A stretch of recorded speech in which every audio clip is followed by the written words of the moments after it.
Donc, aujourd'hui, je suis ici pour parler d'intelligence artificielle. Comme à peu près tout le monde parle d'intelligence artificielle, la seule chose, c'est que la plupart des gens en parlent, mais les gens n'en font pas. Pourquoi on n'en fait pas? C'est parce que ça ne fonctionne pas toujours, parce qu'il y a beaucoup d'embûches pour être capable de l'adopter pour vrai. Puis un des problèmes qu'on a, c'est souvent parce qu'on va avoir tendance à voir juste des exemples qui sont vraiment intenses. Donc, par exemple, ici, c'est quoi qu'on va souvent se retrouver à parler? On va se retrouver à parler de Facebook. Facebook, une grande entreprise de technologie, ou Meta, on pourrait dire maintenant, qui se retrouve à utiliser l'intelligence artificielle de A à Z. Donc, pour ceux qui ne savent pas, cette entreprise de technologie-là utilise l'intelligence artificielle pour toute la gestion des alertes, pour la gestion des messages, pour l'interface, pour ce qu'on voit, pour savoir quel ami nous recommander. Donc, tout est dicté par l'intelligence artificielle. Ici, c'est pas pour rien que la personne qu'on peut voir à la droite, donc juste à côté de Mark Zuckerberg, c'est Yann LeCun, qui est un des parrains de l'intelligence artificielle avec Yoshua Bengio, celui qu'on connaît bien au Québec. Donc, Facebook, depuis qu'il intègre l'intelligence artificielle, a une croissance de 300%. Et c'est définitivement grâce à l'intelligence artificielle. Bon, Facebook. Est-ce qu'on est comme Facebook? Le rendu là est la question. On peut voir aussi la même chose avec les Google de ce monde. Donc, ici, on parle vraiment de pionniers en matière de l'intelligence artificielle. C'est des gens qui ont été capables de tirer leur épingle du jeu. Google a aussi de l'intelligence artificielle tapissée partout sur les murs de l'entreprise. Ils utilisent l'intelligence artificielle, ils produisent des outils pour favoriser l'adoption de l'intelligence artificielle, tellement ils sont avancés en la matière. Juste en publicité ciblée, parce que comment est-ce que Google peut savoir à tout moment c'est quoi qu'on est intéressé à acheter? Bien, c'est grâce à l'intelligence artificielle. Ils sont capables de faire du micro-ciblage. Ils sont les leaders en matière de micro-ciblage pour proposer les meilleures annonces au bon moment à la bonne personne. Et c'est grâce à l'intelligence artificielle, finalement, que Google est capable de générer des centaines de millions de dollars par année juste en publicité.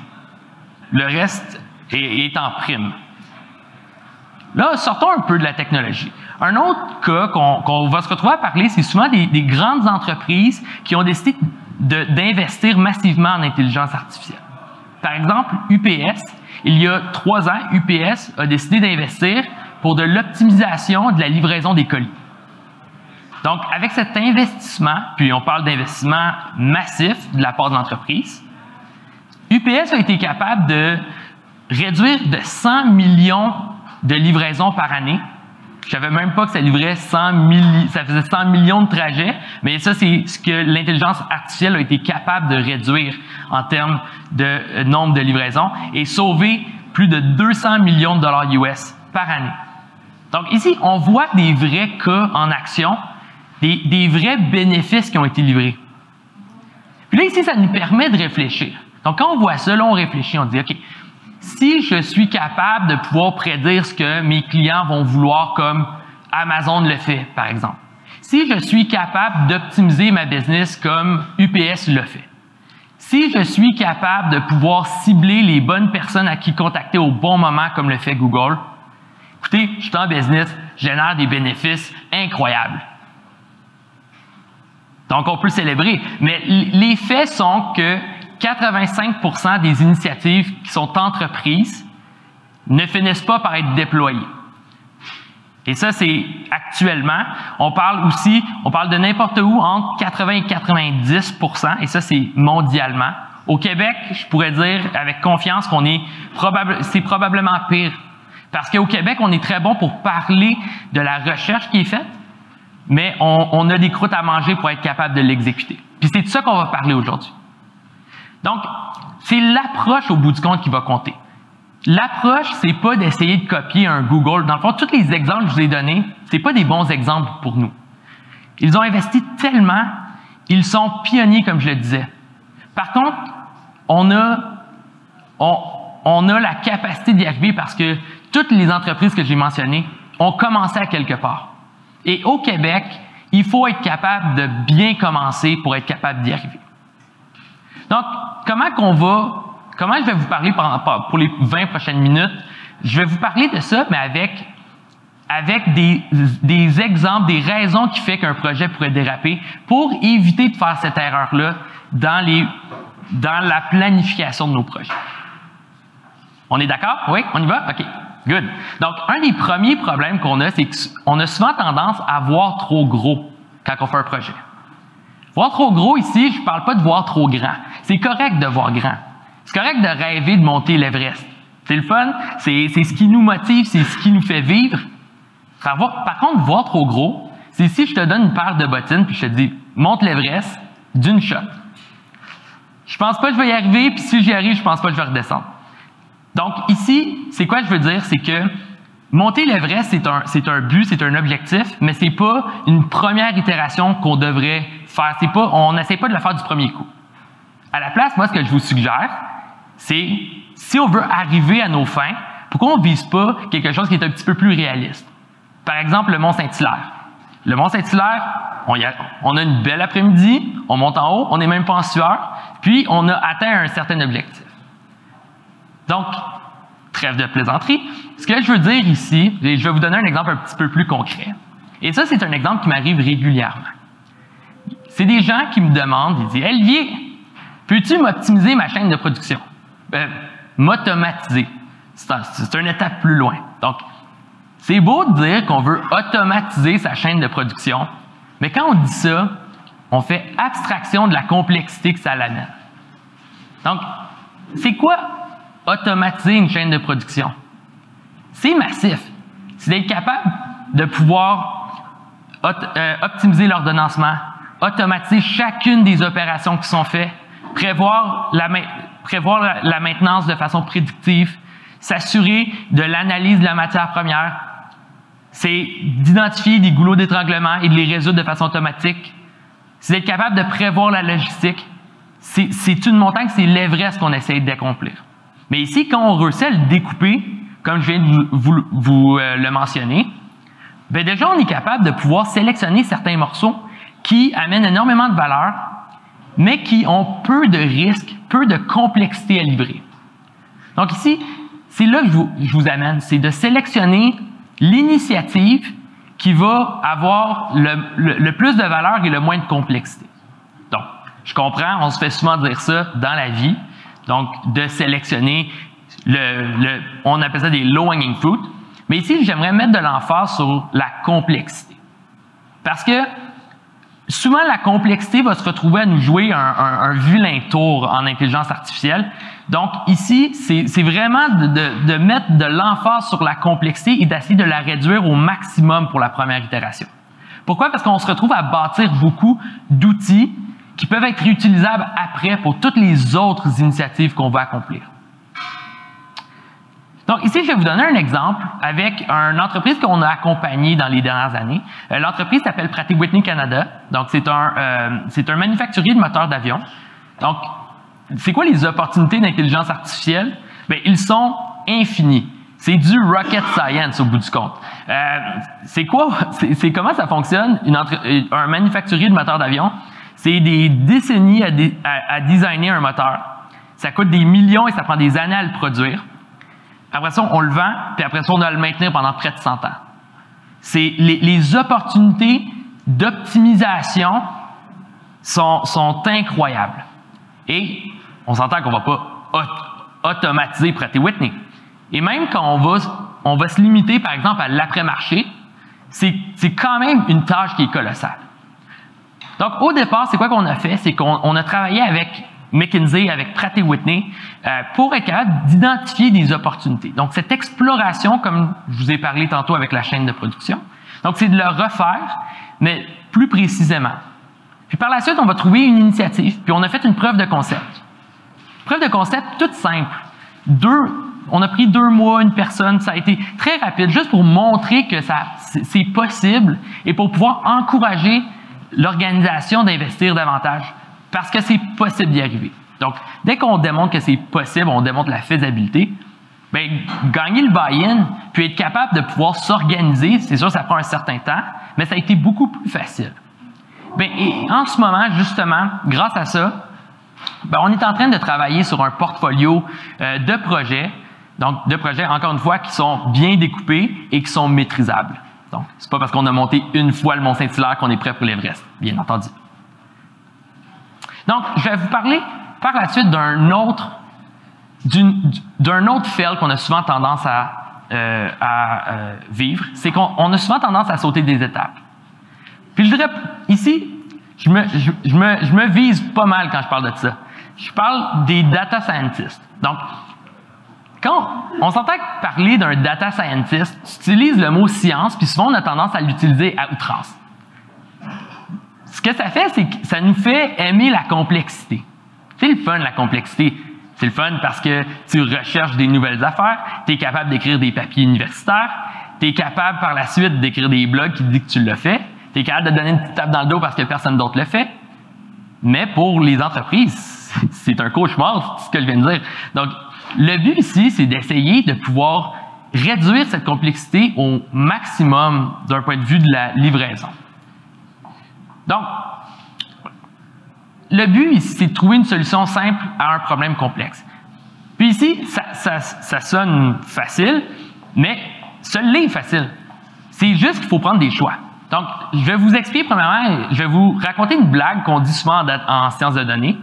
Ça va probablement pas être drôle parce que je suis pas avec mes collègues data scientists, mais bref.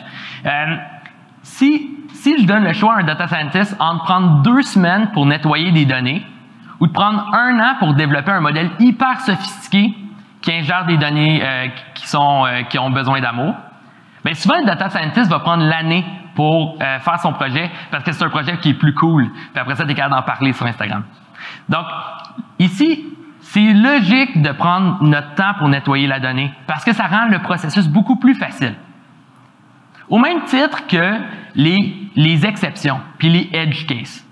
Les edge cases, même les humains, ils les mettent de côté. Donc, on va dire dans des processus d'analyse de la qualité, si on n'est pas capable de pouvoir arriver avec une prédiction, ben on a un queue, on va le mettre de côté puis on va avoir un humain qui va le regarder. Donc, pourquoi est-ce que les humains le font, mais on n'aurait pas le droit de faire la même chose avec une solution d'intelligence artificielle? Donc, déjà, on vient de réduire beaucoup de problèmes. Puis par la suite, je pense le dernier élément ici qui est à considérer, c'est au niveau de la recherche appliquée. Donc, encore une fois, et c'est pas que je suis contre la recherche, je suis pour la recherche. Montréal fait des choses incroyables. Par contre, c'est pas le temps. Un projet, appliquer un projet qui est réel, qu'on veut livrer, c'est pas le temps de faire de la recherche. Donc, la recherche qu'on devrait exécuter, c'est une recherche pour trouver les modèles et les outils déjà existants qui pourraient s'appliquer et de les intégrer. C'est vraiment ça le but de la recherche dans un mode projet. C'est parce qu'au bout du compte, tout est une question d'opportunité. Pendant que je prends du temps pour augmenter la performance légèrement, passer de 82% de précision à 84% de précision, ben, peut-être qu'il s'est écoulé 1 mois, puis peut-être que je n'ai pas été capable d'investir en formation, en gestion du changement, en intégration de la solution dans les infrastructures de l'entreprise. Donc, ici, c'est excessivement important parce que même si tu te retrouves à avoir la meilleure des solutions, elle ne sert à rien si elle n'est pas adoptée par les utilisateurs. Et souvent, on va avoir tendance à focuser tellement sur la performance qu'on va mettre ces éléments-là de côté et on devrait faire l'inverse. Moi, si on me le demande, j'accepterais 9 fois sur 10 une solution qui est good enough, mais qui est adoptée ou qui est comprise par les utilisateurs finaux, qu'une solution parfaite qui est incomprise. Donc, ici, je vais vous donner un exemple avec un projet dans le fond, on s'est retrouvé à accompagner la STM, donc la Société de transport de Montréal, pour faire de la prévision de l'achalandage dans les métros.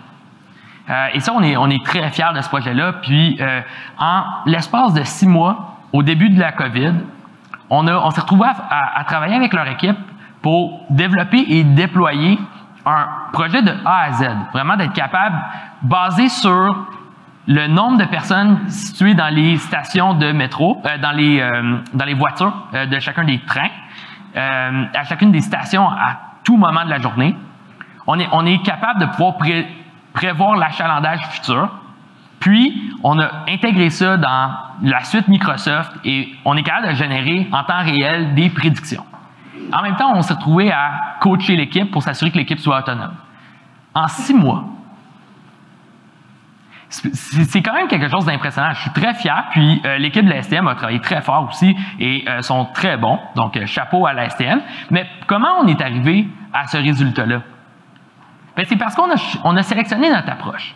Donc, même si on revient avec le Mont-Saint-Hilaire, puis j'ai sélectionné le Mont-Saint-Hilaire pour cette raison, c'est qu'il y a une bonne paroi rocheuse. Je ne sais pas si vous l'avez déjà vu. Donc, même si on décide de monter le Mont-Saint-Hilaire, on peut essayer de grimper au péril de notre vie cette roche-là, ou on peut gambader juste à côté. On arrive exactement au même but, mais un est risqué et l'autre ne l'est pas. Donc, c'est un peu ce qu'on a fait avec la STM.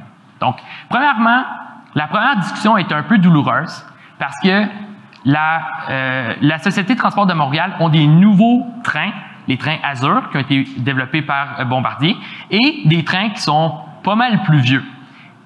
Et les trains plus vieux, ben, ne permettaient pas d'aller chercher l'information sur l'achalandage. Donc, comment qu'on fonctionne, c'est qu'on regarde le poids de chacune des voitures pour estimer l'achalandage de la voiture. Donc, ici, on aurait pu créer de la détection d'images pour calculer le nombre de personnes.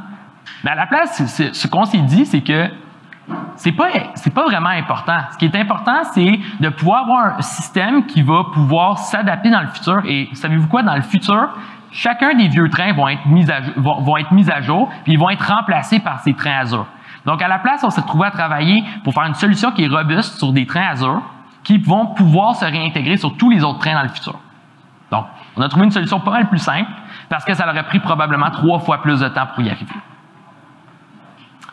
Finalement, la fin justifie les moyens. Donc, depuis le début, ce que je vous ai dit, je vous ai parlé de rapetisser ce qu'on fait. Je vous ai parlé de trouver des solutions plus simples. Mais ici, je ne vous ai pas parlé d'arrêter avant d'avoir fini. Parce que c'est justement ça le but. Le problème, c'est qu'on a souvent tendance à arrêter avant la fin, à monter avant d'atteindre le sommet. Donc, le sommet, c'est quoi? C'est l'atteinte de nos objectifs. Le sommet, c'est d'avoir une solution qui est en production, une solution que les utilisateurs finaux se retrouvent à utiliser. Mais souvent, on va mettre toutes nos énergies, on va focaliser sur le début de la montée, mais on va mettre aucun effort, puis on va même pas avoir prévu d'atteindre le sommet. Et ça, c'est très problématique. Donc ici, quand je parle d'atteindre le sommet, je parle d'avoir une solution complète, un système en place. La plupart du temps, si vous regardez sur l'écran, on va voir la petite place que l'intelligence artificielle dans un système. Donc c'est tout petit. En fait, on s'est mis chez MovAI à calculer le pourcentage des efforts qui étaient mis et investis pour développer ce modèle d'intelligence artificielle. Ça se situait quelque part entre 20 et 30% des efforts. Donc, aussi bizarre que ça peut être, mais la grande innovation, puis les chercheurs vont souvent focuser sur ce 20-30% des efforts, mais après ça, tu as tout le reste à concevoir. Donc, si tu ne fais pas le reste, il ne sert à rien. Mets-le aux poubelles, ton modèle, parce qu'il n'y a pas les infrastructures, puis on n'est pas capable de l'utiliser même. Donc, ça ne sert à rien. Et malgré tout, même si on a un système, on ne veut pas rusher pour faire un système parce qu'on n'a pas prévu nos choses. On veut s'assurer d'être capable d'avoir un système qui est de bonne qualité. Donc, premièrement, est-ce que les prévisions sont bonnes? Sont-elles de bonne qualité? Qu'est-ce qui arrive s'il y a un changement soudain? La COVID, c'est un bon exemple. L'inflation qui a lieu en ce moment, ça va affecter, par exemple, si on développe un système pour les matières premières, ben, l'inflation en ce moment va affecter les prévisions du prix des matières premières, par exemple. C'est un fait. Comment est-ce que le système peut être assez robuste pour pouvoir fonctionner malgré tout? Donc, est-ce que les utilisateurs finaux comprennent comment ça fonctionne? Sont prêts à l'utiliser, le modèle? Ou leur but, c'est vraiment juste de le battre parce qu'ils veulent montrer qu'ils sont donc meilleurs que l'intelligence artificielle, qui est un cas qui est très régulier. Finalement, d'un point de vue système, qu'est-ce qui arrive si il y a des problèmes d'Internet? Qu'est-ce qui arrive s'il y a un peu trop de personnes qui essayent d'accéder au système, au dashboard en même temps? Est-ce que ça va crasher ou ça va fonctionner? Donc, ça, c'est des questions qu'il faut être capable de résoudre parce qu'on livre une solution C'est une solution de développement logiciel au bout du compte et ça devrait avoir le même effort au niveau de la qualité. Finalement, et ici c'est le bout intéressant, c'est la livraison, c'est le déploiement, c'est comme un décollage. Quand on déploie, c'est toutes les équipes qui se mettent ensemble, ça travaille fort, ça dort pas beaucoup dans les journées avant, pour être honnête, mais ça décolle, puis là, après ça, tu vois des prédictions qui sont faites, puis là, ça commence à aller, là, tu regardes ça sur 3 écrans comme un trader de Wall Street, c'est le fun. Mais le problème, c'est qu'un décollage ne définirait pas vraiment l'expérience que tu as avec l'intelligence artificielle.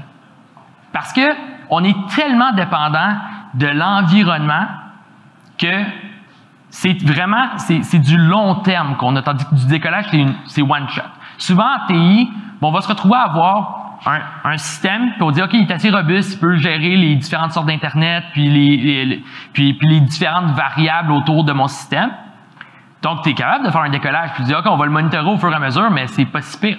Nous, à chaque fois que les données changent, ben, ça vient affecter le modèle. Donc, quand l'inflation a commencé, ben, tous mes modèles, j'ai dû les valider parce que la réalité change. Les trends changent. Quand la COVID est arrivée, je m'arrachais les cheveux parce qu'il fallait que je retourne voir chacun des modèles de chacun de mes clients. C'est la réalité. Donc, ici, ce qu'on parlerait à la place, c'est vraiment, c'est comme SpaceX.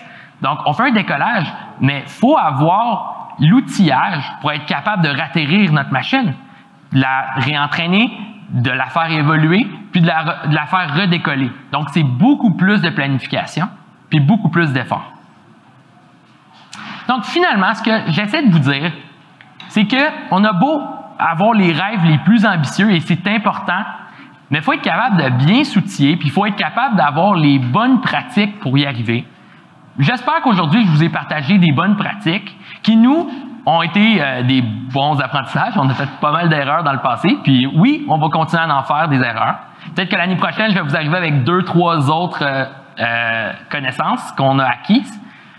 Mais au bout du compte, je pense ici, on est d'accord que si on est capable de bien découper un projet ambitieux en plus petits incréments, si on est capable d'avoir des solutions qui sont plus simples aux problèmes, et si on s'assure de pouvoir mettre les énergies aux bonnes places, pas juste dans le modèle, mais dans une solution qui est complète et de bonne qualité, je pense qu'à ce moment-là, on peut s'assurer de mettre toutes les chances de notre côté et de pouvoir s'assurer que notre projet va voir le jour. Donc, c'est ce qui conclut ma présentation. Et comme j'ai dit tantôt, pour finir, c'est important de pouvoir voir grand et de vouloir grimper l'Everest, mais c'est encore plus important d'être capable de se rendre au sommet. Donc, merci beaucoup tout le monde.